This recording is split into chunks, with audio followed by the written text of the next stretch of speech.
Your thoughts on that as a coach to see that happen, as well as what does that do to the teammates around them? Well, it's a relief for all of us, but a big relief for both of them. It's been a long time coming, a lot of chances and opportunities for both of them that haven't gone in, and that's a heavy weight that both of them have been carrying for 2 months. So to get that off their back and their shoulders, and the teammates, the good sign for our team is we're not where we want to be, but they all reacted positively to that. They're pulling for teammates. They're happy for them, and you look for little team signs like that. We give up a 2-goal lead again, but we stick with things. We come back. That's a good sign. So we're trying to find some positives in a year that's been a little bit miserable, obviously. And we want to continue to do that down the stretch. Todd McLellan said you had quite the little joke with him on the bench after that he should keep the puck, and said he can appreciate a little good humor. What'd you say to Oscar, who had an even longer drought? I haven't even had a chance yet, so we may have to get the trophy maker here in Edmonton to put two of them together. But you know, we're hard on the players a lot, and you know, when they do get that relief, we should be participating with them and letting them know that we're behind them as well. So that was a case of Luch. Can you just assess your team's night from, you know, obviously getting a lead to losing it and eventually winning? Just talk us through the way you... Ups and downs, emotional highs, some lows. You know, we've battled that first goal against all year. Again, that shot's going at least 12, 15 feet wide and off a skating in.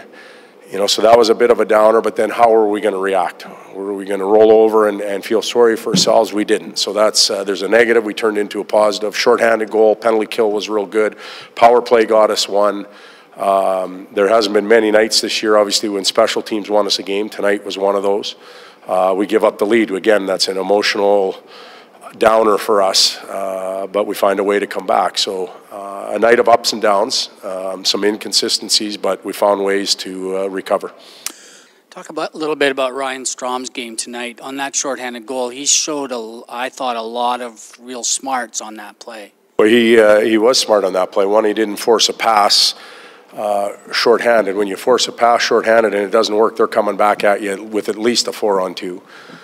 Two, he created a good shooting angle and got to the middle of the rink, which creates a rebound that's going to stay in and around the blue paint rather than from a bad angle where it ricochets to the corner. And then give JJ credit for going to the blue paint and stopping in there. And that doesn't always happen shorthand. A lot of times guys are building speed to come back just in case. But because of what Stromer did to improve the angle, it allowed JJ to stop. So a smart play on both their behalfs. What did you say to McLellan when he came back to the bench? I just, you know, he was smiling, he was relieved. I'm not even sure in his 13 or 14-year career he hasn't had to deal with that a lot. So I just asked him if he was going to keep the puck, and he just smiled and he goes, maybe I should. So, Todd, Aberg, you've started to see a few more games from him. We saw his speed starting to get more comfortable. He's obviously a guy who's not afraid to shoot the puck either. But what are you starting to see from a player that I don't know if you knew that much about before he got here? What do you like about his game? What does he need to work on? Well, what we did know was through scouting reports and a game or two that he had played against us in the past, and so you have to give him some time to play, and then you get to formulate your own opinion. He's a bright individual. First of all, he's a quiet guy. He's a bright individual that I think gets the game. He's good at anticipatory skills. He's willing to shoot it. I think he'll be an asset on that power play over on that right side on that other unit. You know, and I think he's beginning to fit our team.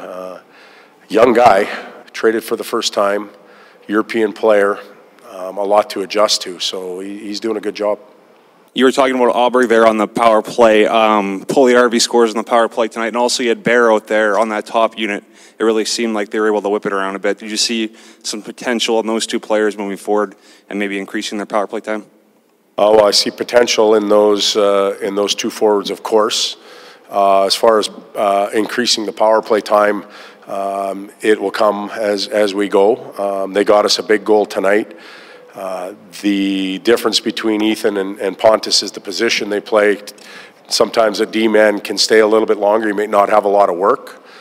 Forwards, once it's in the zone, have more work down low, and they've got to buzz around a little bit more. The D-man tends to be somewhat stationary, unless you're breaking out a lot. So ice time varies from forward to D on a power play. You had almost 25 minutes from Connor tonight, 7 shots, sets up the winner. Can you just, I mean, no one in the NHL has more points than him in the last month or so. Just put into perspective what his offensive push is doing to help keep your team somewhat afloat. Well, I talked about it again this morning. He's our leader. It's amazing how many minutes he can play. At 25, he's probably wishing he got 30.